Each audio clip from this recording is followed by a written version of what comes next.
So once I got a mentor in 2018, I was able to buy like 15 properties in 1 year because I learned the strategy of using business credit cards and using other people's money to invest. Wow. Because one thing for sure, people still need a place to live, right? So I'm going to continue to invest in real estate, and I don't really look at like a person foreclosing on their property is as an opportunity for me. It sounds bad and I hate to say it, but it is an opportunity for us to get properties at a discount. I realized nobody was coming to save me. I had to save myself. And I just live by that. Right. Like whatever I have to do to take care of my kids. Yeah. And, you know, I realized that real estate is that avenue.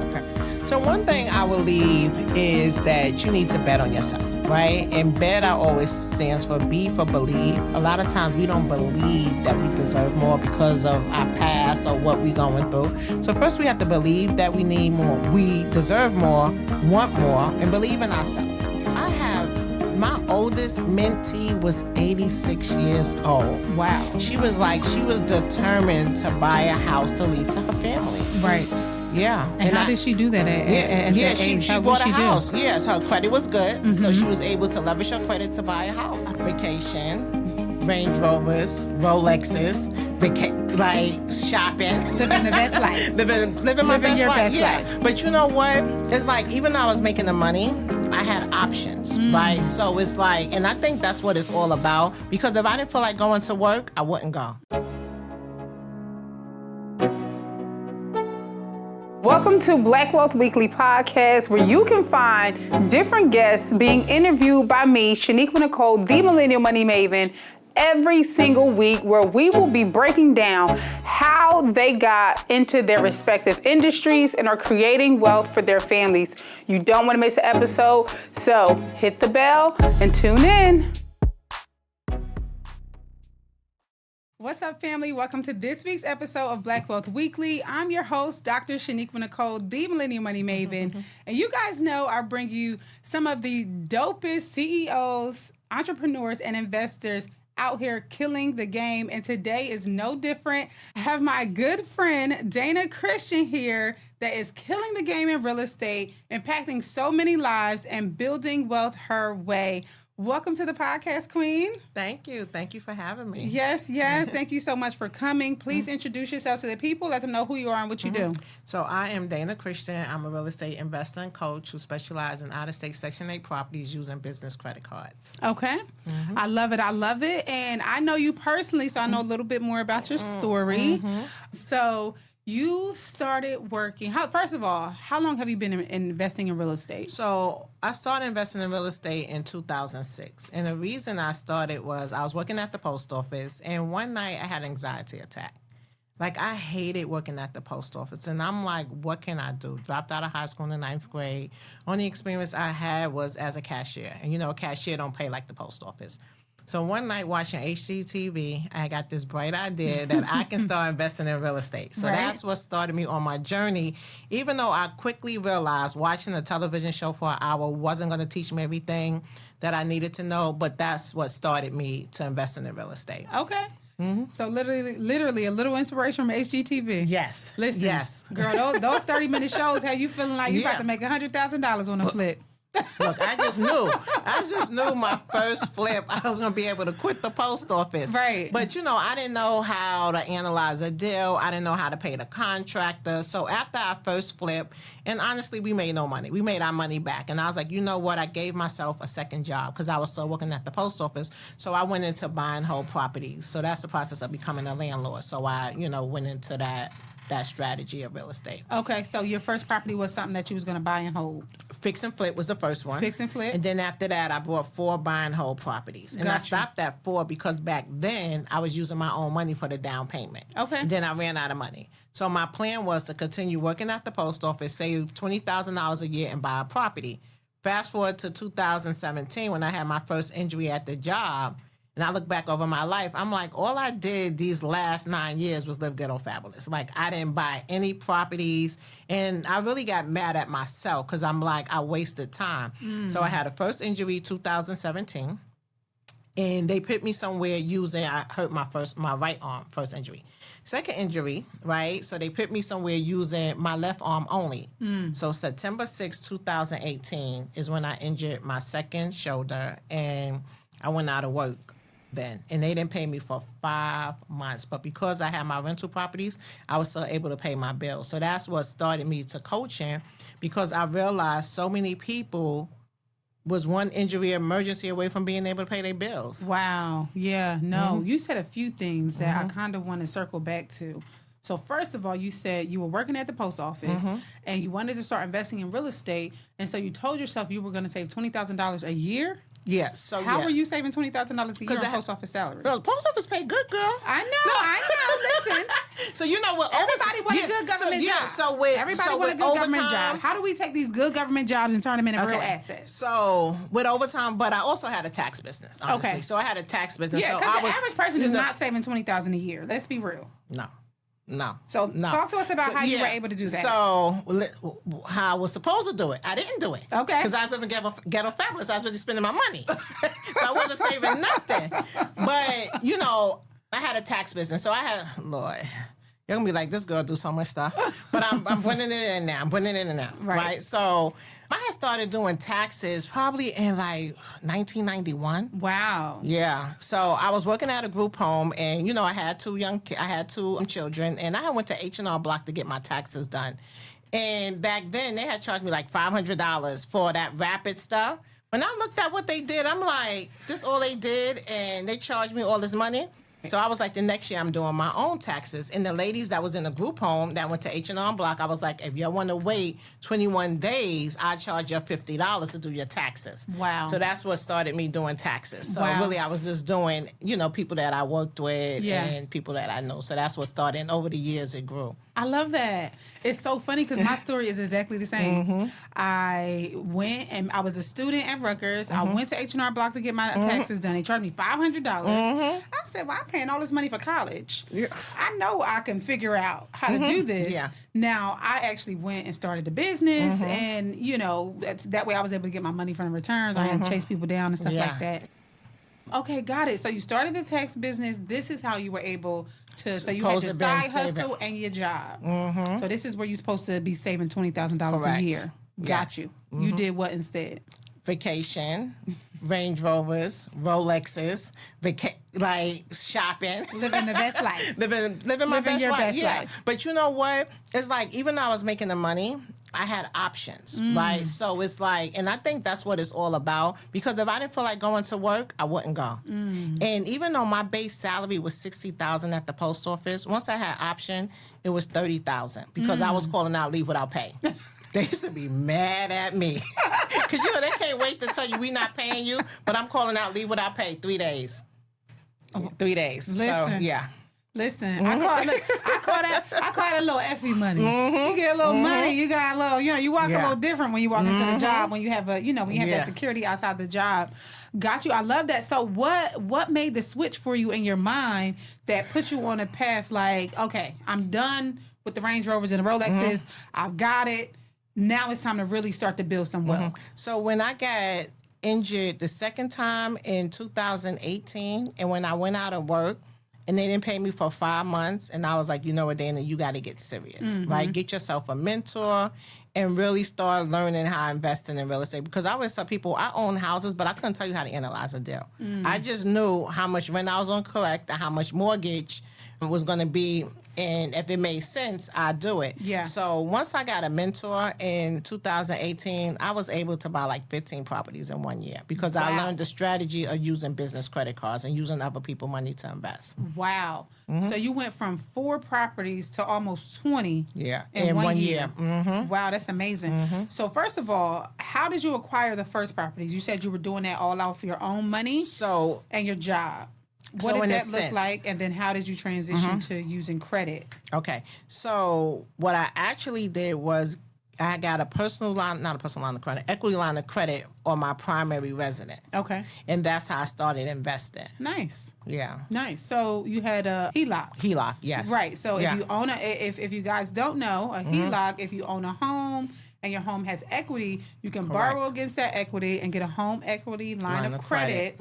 And then you're able to pull on that line. Correct. They give you a check. They give you a check. You write the check and you go buy your property, another property with it. Yes. Okay. And then when you have this HELOC, you now have to make payments on it. Correct. Okay. Yes. So the HELOC was...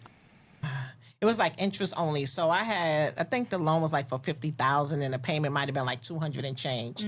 So it was like for 7 years. So I just paid the minimum for the 7 years. Right. And then once, that 7 years was up, I just paid it off. Got you. Got you. And you use that $50,000 to go buy your next property. Yeah. Awesome. I love it. You just rinse and repeat.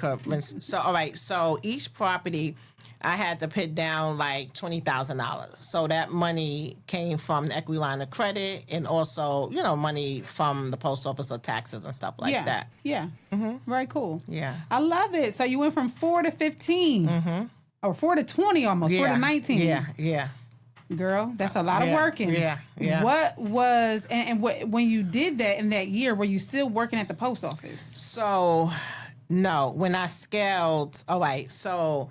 My last property that I purchased was 2008, right? Before I got injured. Yeah. And then the next one was June 29th, 2018. That one was in Baltimore. That's when I started to invest outside my current market, right? Because I used to go to real estate meetups and someone mentioned that the properties was cheaper in Baltimore, and the rents was more. So, of course, I went down the rabbit hole searching out properties. So I purchased my first property sight unseen, but I did my online research, my due diligence online. It was at an auction, Alex and Cooper. I bid it $70,000 for the house. It had a tenant in it, paying $1,200. Tenant still in it this day. Oh, wow. Right? And the house at the time was worth $134,000. So that's what started me investing out of state. Yeah. So after that, then I went to Cleveland, Ohio. So I went to Cleveland, Ohio with an investor. So with the investor, it was you pay $50,000 for the house, purchase and rehab, and he put a tenant in and turn it over to you. So that's what kind of took me to Cleveland, Ohio. And then I went there and just met people and started buying more properties. Yeah. But when I did the $50,000 in Cleveland, that's when I used business credit cards because honestly, the property I bought in Baltimore, I used cash because it was so unknown, so much unknown. I didn't know anybody. I've never even been to Baltimore. And bought this house, right? So from that auction, they gave you 45 days to close. So I took the whole 45 days. And they was like, you can get a loan. But I did have $70,000 I took from my retirement account. Okay. And I purchased the property with cash. Wow. Wow, that's amazing.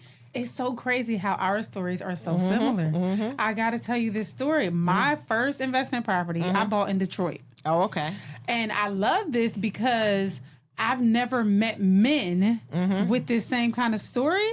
Normally, men are more methodical, and you know what I'm saying? So, I love that we have this synergy. So, my first property, I was like, I just had some money, and I went to invest. And I was living here in Georgia, and I'm like, I don't want to spend $200,000-$300,000 on property, and I'm not trying to risk that much money. So, let me find a market. And I saw people online talking about Detroit. So, found an auction, online auction. I used hubzoo.com, searched up my property, and I think I ended up paying under $20,000. Under $20,000 for the property. Bought it sight unseen. Had never been to Detroit. I still have not been in that property today. For real? I held it for 3 years. I got a property manager. She had a tenant in there for me. I got my rent, sold the property, never seen it. So I love that because people think that real estate investing is so hard. It's not. But we are proof, both of us, that like you can literally not know what you're doing, go online and buy a property. Yes. And literally kick off your journey from there. Correct. So now you're in Cleveland, and I know you're also helping people buy homes in Cleveland. What made you choose the Cleveland market? So the price point. Because the price to rent ratio was really good. Because if you think here in the Atlanta market, you're not finding anything under $250,000. No, ma'am. And if you find something for $250,000, the rent might be $2,500.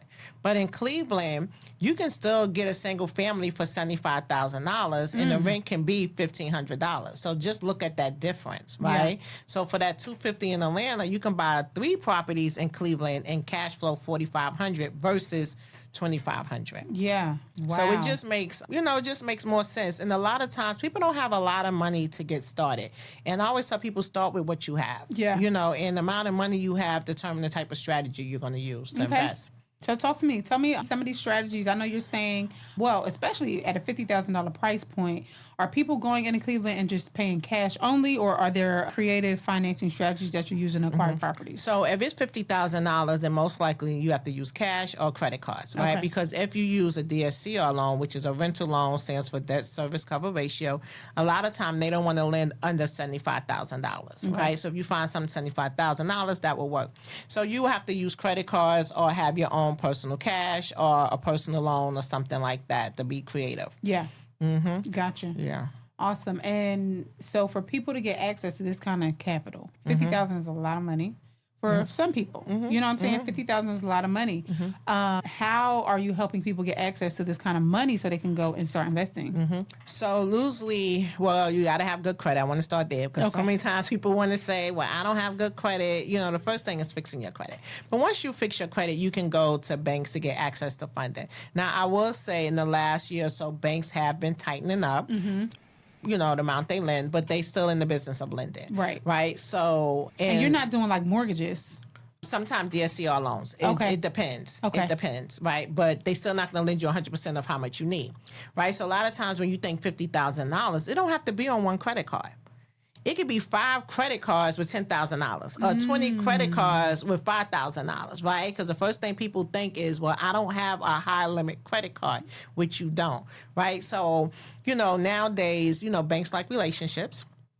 So I would say build a relationship, and I mean just open up an account, deposit a little money in there, with a bank that has a lot to offer, meaning like a bank like Bank of America have 4 business credit cards. Well, Chase had 4 business credit cards, but Chase been acting funny lately. You know, Truist had 3 business credit cards, right? PNC. So just look on their site and see what they have to offer, and that's who you want to build a relationship with, right? Because so many times people be like, "Well, I want to start investing until I get $200,000." If you get $40,000, start and build up from there. Gotcha. And so if I have $40,000. What am I doing with it? So if you have $40,000, right? So first I'm going to ask, what's your strategy, right? Are you looking to receive passive income, right? Where you might be getting $700-$800 a month, or do you want a lump sum, right? Do you want $20,000-$50,000, right? So that's first, right? So let's role play. So what do you want? What's your strategy? Well, right now, I'm going to take the cash. So you're going to take the cash, right? So I would tell a person to, you know, once you pick a market, find an auction in that market, right? A tax auction, because you can still get properties at auctions for $5,000, $20,000, right? Really? So you can have one or two choices, right? So either you can just sell it as is. I do that a lot. I buy properties from auctions and don't do anything to it and add $10,000, right? Or either I might fix it up and then sell it for market rate. For market rate. Yeah. Right? So those are the 2 options you have, right? So what, let me ask you this before we go too far. What states, because I know state like Georgia with the redemption laws, because are you talking about tax liens that you're going to buy? So I'm talking about tax deeds. So tax deeds auctions. Yes, so there are certain states that offer tax deed versus tax liens. Correct. Okay, where can we find this list? Tell us what or what are like some of the top markets. So honestly, I don't know all the states. Yeah. Right. So Cleveland. Okay. Right. They tax auction is a deemable state. They have an auction actually once a month. Right. So now and then once a month is online. Now they have one large in-person event. Tax auction event, and they call it forfeited land, something like that, but it's September 3rd through the 5th, and it's in person. Okay. Now, Detroit has their large auction once a year, which is in September. The list come out in August, right? So now is the time to be preparing. Yes, to be preparing. And you don't need a lot, right? So I had one mentee, she bought a house for $900. Wow. Somebody offered her $25,000 for the house. Wow. Yeah. So I have a lot. How'd she get a house for $900? From the auction. Really? They have thousands. And you know, the first. And it was like a real house. Like it wasn't like burned down, bando. It was bando. It need a full rehab. Now, it ain't ready now. I ain't about to say. It ain't ready. If you buy something for $5,000-$10,000, you have to do some work to it, right? But you have choices like, think about it. If you bought a house for $10,000 and used a credit card, and you sold it for $20,000, like It's a win. it's a, and especially when you use your own money. Right. You know, a win is a win. A win is I'm a win. taking that win. Yeah. So most tax deeds and tax liens will need a full rehab. Okay. The majority of them. Got you. But or you can just sell it, put a little bit on top, and not try to get market rate for Correct. it. Got Correct. You. Unless you decide to fix it, right? Because if you think about it, a tax lien, tax deed, right? Those properties don't have a mortgage, right? So most times people have owned them free and clear, right? So they are going to be older houses. Yeah. Got you. Okay, cool. So I love that. So you're teaching people where they can go and buy property for under $1,000. All right. Now, what do they do next once they get this property? How are you selling a property? How do you underwrite it? How do you figure out how much I should even sell this property for? So one is you can contact a realtor, right? Okay. Or you will contact a realtor, but of course they won't charge. So what I would do is go to Zillow, put the address in, and see what properties is selling for in that area. Okay. And it will probably even tell you what that property is worth, right? And then you can go to like Facebook Marketplace and list it, Craigslist and list it. Wow. Really? People buy houses. People do buy houses on Facebook. Because, Facebook have wholesale groups. Yes. Yeah. So you go into the wholesale groups and post what you have. Post your deal in there. Yeah. Oh. And networking, right? So anybody that want to invest in real estate, they should definitely join a local RIA. Okay. Right? So RIAs is nothing but investors in there. Okay. And your local RIA is your real estate investor association. For the people that didn't know. I know. Well, right. You know. We'll want to talk too high level. All right, cool. I love it. Wow. So no wonder you can get 15 properties in 1 year because we're talking tax deeds. Tax deeds, and I also buy from wholesalers also. Got you. So let me ask you this, right? Because I've seen reports that say mortgages are being defaulted on at the highest rate since like COVID. People bought these houses. People are losing their jobs.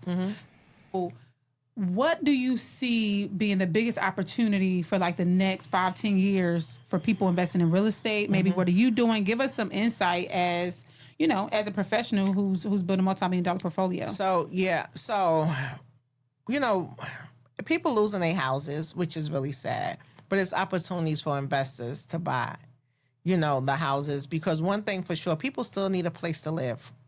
Right. So I'm going to continue to invest in real estate, and I don't really look at like a person foreclosing on their property is as an opportunity for me. It sounds bad and I hate to say it, but it is an opportunity for us to get properties at a discount. Right. So I would say still continue invest. Don't over leverage. Right. That's why I like cheap properties. That's why I'm going into markets where I can get in under $100,000. Okay. Versus a market where houses is, $250,000, $300,000, because let's be real, if you have a mortgage on a $300,000 house, your mortgage payment $2,000. As soon as you don't have a tenant for any reason, you have to cover that mortgage. Yes, ma'am. Versus if you have a cheaper house, and even if you get a DSCR loan and your payment is $500, you can cover that. So as an investor, I would definitely, look into markets where I can get in under $100,000, because tenants might move out, and you don't want to be stuck having to pay the mortgage and be in a situation where your house is going into foreclosure because you can't afford to make the payment. Yeah. Let's take a break from the episode and learn why you need to join me on my free masterclass at financialprolive.com. If you're ready to make the switch from hustling, bustling, selling real estate, or selling products that you just don't believe in, and you're ready to make a change in the financial services industry, you need to join my free masterclass coming up at financialprolive.com. I'll see you there. So did you come from a family of investors, entrepreneurs? Girl. Like, talk to me, about your upbringing. I'll say this. I love that you have your daughter in the business. Both of my daughters. So both your daughters are in the business. Tell me a little bit how you're creating legacy, right? Because I know you have your daughters in the business. They're learning.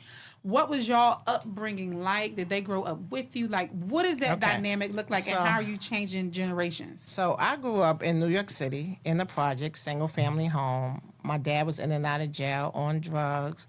By the age of 17, I had 2 kids, dropped out of high school, so it was rough. Right? So when I think about where I'm at now and how I got here, right? So I think back to when I was 17 years old. And I remember one night I had needed 2 boxes of Pampers for my daughters. I had enough money for 1 box of Pampers. I went in the bathroom and I started crying. I was a baby. I was 17 years old with babies. My mother was like, you had those kids, you better figure it out. Their father was on drugs, so he didn't help. I went in the bathroom, was crying, was about to cut my wrist. And I said to myself, like, if I kill myself, who gonna take care of these kids? While my oldest daughter banging on the bathroom door crying.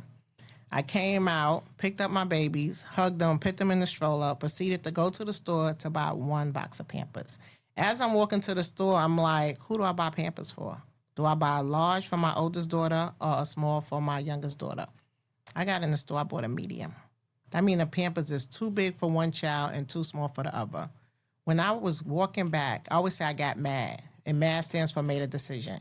I made a decision that I would never experience anything like this. Was things rough since then? Yeah, I worked 3 jobs and was working in Kentucky Fried Chicken and my sister names so I could keep my welfare, doing all types of stuff. But, I would say I sold drugs, never sold my body, right. But just did what I had to do to take care of the kids, right? Wow. So I would say I lived by any means necessary. And I always wanted my children to have more than I have. Yeah. And my youngest daughter, which is, I think Shay is 38, she said she don't have a struggle story.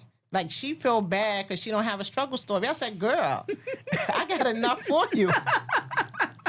Right? So it was just wanting more for my kids by any means necessary. Like I said, I dropped out of school in the 9th grade. Wow. Got a GED. But I was determined, and I always say that nobody was coming to save me. Like, walking back and in that bathroom, I realized nobody was coming to save me. I had to save myself. And I just lived by that. Right. Like, whatever I have to do to take care of my kids. Yeah. And, I realized that real estate is that avenue. Growing up, I grew up in the projects. You don't know about owning no houses. It wasn't until I moved to Georgia and we lived in a house. Yeah. And watch it. And I was like, oh, we can do this because I didn't see anyone owning houses. Right. Especially look like us. Yeah. So especially in New York, my God. It's so expensive. Yeah. So my daughters, I would say, follow my lead in a sense, right? When I say in a sense, because they didn't have kids until they was married. I had 2 kids before marriage, but they didn't have kids till they was married, graduated college. One is a school teacher. She's invests also. She took over the credit repair business and the funding business. That's my youngest daughter. My oldest daughter, she's my assistant. So she's a real estate investor also, and she set up LLCs. Now my 21-year-old, he's living his... he the baby? He's living his soft life. So I bought him 2 houses last year for his birthday. One in Detroit, one in Cleveland. Oh, but my goodness. like he's I created a monster. Yeah, I created a monster, and I would say I created a monster. But I honestly believe he's going to come around because I work hard. His father worked hard. So he see us working. Yeah. But... What's the age gap in between him and... 17. And the youngest daughter, 17 really? years. Oh, so they had a different mom. Yeah. I say that all the time with me and my siblings. I'm the oldest of 8. And so me and my siblings are 10, 15 years apart. So you were a totally different person when you had him. Yes. That's why he is. Yeah, because, as you get older, it's like whatever you want, you can have it. Just be quiet. I just need quiet. Just be quiet. Well, girl, I have a 4-year-old. I don't know what quiet looks like. Yeah, just be quiet. But no, gotcha. I love it. So, legacy. What does legacy look like? Like, how you passing this down through the kids? I know you got the young one that's, youngest is always going to be the firecracker. Yeah. So, passing it down, of course, through a trust, because my baby, he would sell the houses. He said he's not interested. So I already know. So I already know that I have to put things in order so that he won't be able to sell, because he's selling it and he's buying a car. And I'm constantly telling him, I tell him, I said, AJ, if I pass and you get $1 million, what would you do? Right. So he's talking about he's going to buy a car for $500,000. So I was like, no. I said, you buy an apartment building, and that apartment building can pay for your car, whatever car you want for the rest of your life. So I put it in his head. Right. So I know he's getting it. Yeah. But I'm always talking to him about it. I'd be like, I don't want to talk about that. No, you need to know what to do with money. Because the average person will go and buy vehicles. Because even growing up, and I watch people parents passed, leave them $100,000 or so, even my sister. Yeah. And ran through the money in no time. Yep. Because they didn't know what to do with it. You know, everybody got mink coats in the projects and all that old craziness. You know, so, but, you know, you don't know. You know what I'm saying? And just thinking about credit and money, you think is to buy things that you couldn't afford. Right. Love it.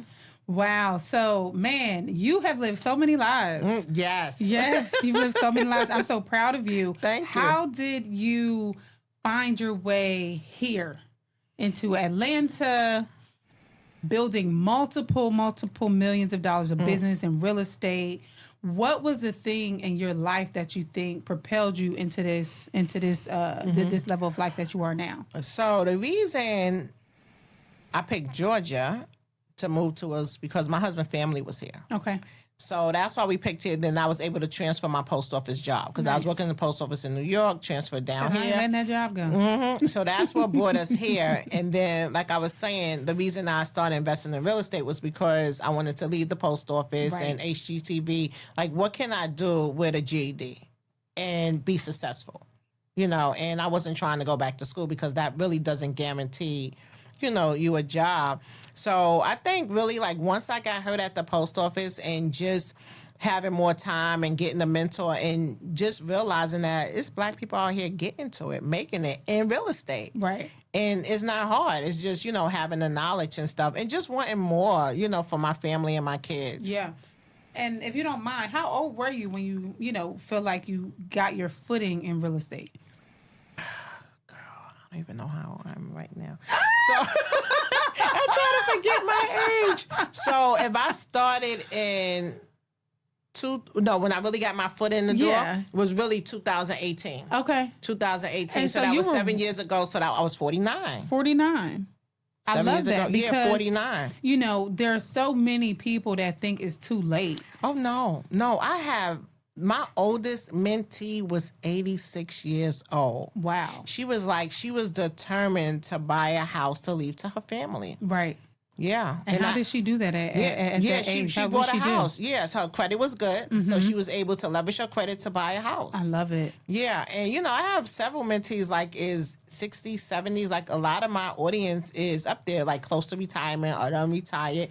And know that retirement is not going to give you enough money. I remember when I had got hurt at the post office 2018 when I went out of work, and I didn't actually quit till 2022. But like some of my old co-workers would come to get their taxes done, and this one lady in particular, she was like, "When you coming back to work?" I was like, "I'm not." And nobody knew I invested in real estate. I never told anyone. Okay. So I was like, "Well, I'm not." She was like, "Well, what about your pension?" I was like, "It's okay." And you know, because I didn't want to say, so she kept on. I was like, "How much my pension gonna be?" So she was like, probably like $2,400. I said, "Oh, I got an apartment building that pays me $5,000 a month. I'm good." Yeah. And she was like, "Oh, excuse me." Yeah, like, lady, you know, but if you don't know, you if don't know. If you don't know, you don't know. If you don't know, you don't know. And yeah. And I totally understand that because I remember when I first got injured, and like I said, it took me 4 years before I actually quit.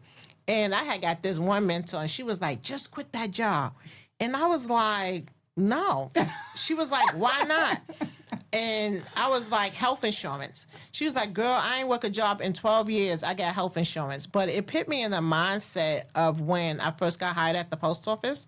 And the first thing I thought about was they're going to cut off my food stamps. Because you're so used to something, you think you can't make it without it. And you can see I ain't missed no meals in these last 20-something years, right? God is good. But it's like when you used to something, it's like, no, I don't want to let it go. Yeah. And, you know, I'm not telling nobody quit their job. Right. But what I'm saying is it's life afterwards. Yes. And I just know that how much free time I have to spend with my family. You know, I used to have to work holidays, birthdays, overtime. Like coming from work so tired and my husband want to go out, I'm like, let's go to the movies so I can go to sleep in the movies. Wow. Right? So I just think about, even though the post office gave me a lot, it took a lot for me too. Yeah. Because time is something you can't get back. Absolutely.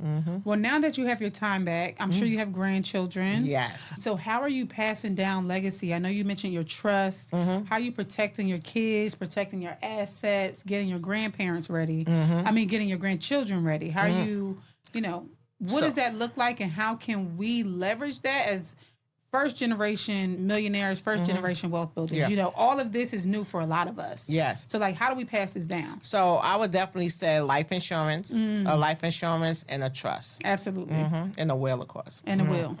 I got you. Yeah. And so with your trust, is that something you did by yourself? You hired a professional? How much did it cost? Okay. So professional, I think it was like a little over $10,000. Okay. So that's a lot of money. Yes. Average person doesn't have $10,000 to invest in a trust, but definitely. So let me say this, right? Please. So you might say the average person don't have it, right? Because I get this all the time. But once you get there, then you have it, right? Because if you don't have assets, anything to put in it, what are you doing? Yeah. You know what I'm saying? Facts. Like you don't need to trust if you have nothing to put in it. Yeah. Yeah. Right. So I will say once it's time to do it, you have the money. Gotcha. You have the money. And it's credit cards. Just go get the money. Go get the money. Like how they said, some people want to put the cart before the horse. Yes. You know what I'm saying? Yes. And there's steps and levels, to everything. Right. Yeah. Absolutely. Got it. Well, Dana, what is new for you? Like, what can we expect? So what can we tap into? I know that you are out in Cleveland helping people just buy up the whole doggone Cleveland. So, actually, this year's the last year that I'm mentoring. Oh. Yes. Whoa. Yes. Why? Yes. I'm tired. Okay. So I'm tired, and I'm working on I'm working on a software, right? So I'm launching a real estate software, which I will be launching at the end of February. It's called a Property Plug. And with this software, you will be able to find houses. You will be able to identify landlord-friendly states, how much rent you can collect, calculate the return on investment. There's also going to be education tools in there. You're going to be able to upload your credit report, tell you what banks to go to for funding. I love this. Yeah, I love it. So I should be launching at the end of September. Wow. That's amazing. Congratulations. Thank you. Girl, I know tech is expensive to launch. Yes. So congratulations on that. Yes, I know it's not easy. And it's so funny because I see that being the next level. Yes. In people's journeys, right? In our circle is you do the thing, you master it, then you teach it, and then in order for you to really pull out or get to that like 8-9 figures, you have to include technology in some kind of way or have some kind of reoccurring revenue that now allows you to pull out. And AI. Yes, so it's going to be powered by AI, and it's going to have an AI avatar teaching it. Oh, teaching the courses and stuff like that. Yeah. So I'm excited about that. I've been working on it since like March. Okay. So since March. So awesome. I'm excited for you. I can't wait to check it out. So I'm not going to just leave the people hanging. Right, so they will have they'll have a tool that they can use for a fraction of the cost. Love it. Yeah. Wonderful. Well, this has been a super dope episode. Please leave the people with a gem or some inspiration. I think I love your story because you have literally changed the trajectory of your bloodline. Leave us with some kind of words of wisdom or something that we can take into our next step of building wealth. Okay. So one thing I will leave is that you need to bet on yourself, right? And bet always stands for B for believe. A lot of times we don't believe that we deserve more because of our past or what we're going through. So first we have to believe that we need more. We deserve more, want more, and believe in ourselves. And then E, get to education. And education doesn't always mean going back to college. You know, it could be on YouTube or going to webinars, listen to podcasts. And then T stands for transform, right? Transform into that person you need to be, right? So to be successful in any business, right, you can't just come home, sit on the couch, watch TV, I know we tired, or talk on the phone, right? So we have to transform to that person we need to be, doing research, and stuff like that. So I would say, you know, just bet on yourself because you deserve it and your kids deserve it. I love it.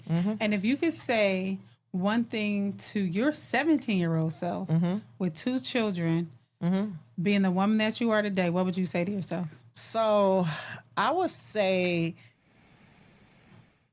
be proud of yourself, right? And that you're going to make it through.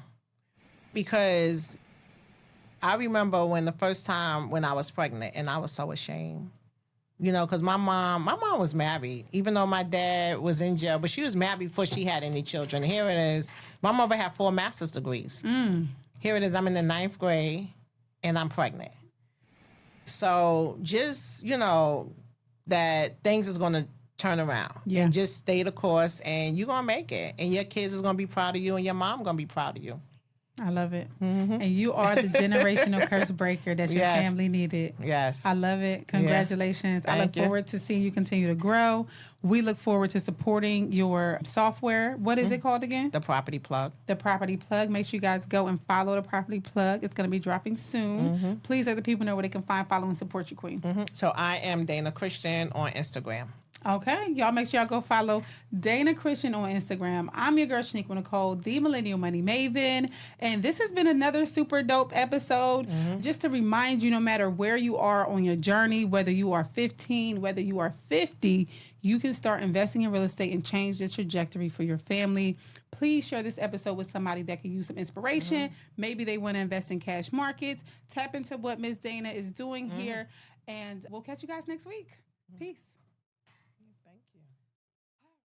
Thank you for watching this week's episode of Black Wealth Weekly. I'm your host, Shaniqua Nicole, and I hope to see you next week. Make sure you hit that subscribe button, turn on them notifications, and head to blackwealthweekly.com where you can read all the new episodes of these entrepreneurs and so many others.